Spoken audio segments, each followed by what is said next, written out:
నమస్తే అండి, welcome to my kitchen. ఈరోజు మనం ముల్లంగి మొక్కలను ఎలా ఊరపెట్టడమో చూసేద్దామా. చూడండి, ముందుగా ముల్లంగి మొక్కలను ఇలా రౌండ్గా కట్ చేసుకోండి. కారం ఉంటాయని చాలామంది తినడం మానేస్తారు, కానీ ఇది చాలా హెల్దీ ఫైబర్ ఫుడ్ కూడా, ఒంటికి చాలా మంచిది. ఇలాగా చూసారు కదా, మొక్కలు ఇలాగా మనం స్లైసెస్గా కట్ చేసేసుకుని ఇలాగా రసం అంతా మనం తీసుకోవడానికి నిమ్మకాయలు పక్కన పెట్టుకోండి. 4 నిమ్మకాయలు నేను తీసుకుని 2 రాడిష్కి నేను 4 నిమ్మకాయలు తీసుకున్నాను. నేను గింజలన్నీ తీసి చూసారు కదా, నిమ్మకాయలని ఎలా డిప్పల కింద కట్ చేసుకున్నాను. ఈ డిప్పలన్నీ కూడా రసం అంతా తీసేయాలండి. ఇప్పుడు మొత్తం నిమ్మకాయ రసం అంతా అందులోనే ఉండాలి. దయచేసి నిమ్మకాయ స్ట్రైనర్తో మాత్రం తీస్తే మీకు కొంచెం రసమే పట్టి ఎక్కువ నిమ్మకాయలు పడతాయి. ఇలాగ చేత్తోనైతే మీకు తక్కువ నిమ్మకాయలు పడతాయి అన్నమాట.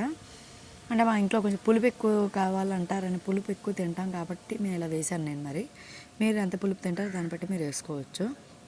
వేసి ఇప్పుడు దీంట్లో కొంచెం పసుపు వేసుకోండి.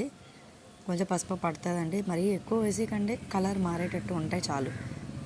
కొంచెం ఉప్పు స్లైసెస్గా చూసారు కదా, ఉప్పు అన్నీ సరసమానంగా ఉంటాయి. ఉప్పు కొంచెమే వేసుకోండి, మరీ ఎక్కువ వేసుకున్న గంటకసం అయిపోతుంది.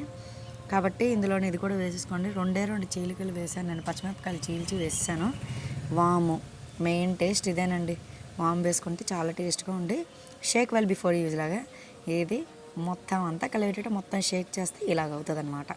ఒక హాఫ్ అన్ అవర్ తర్వాత చూసారు కదా, ఇది చాలా టేస్ట్గా ఉంటుంది. ట్రై చేయండి. దయచేసి లైక్ చేయండి, సబ్స్క్రైబ్ చేసుకోండి అండ్ బెల్ ఐకాన్ నొక్కండి. Thank you, bye bye.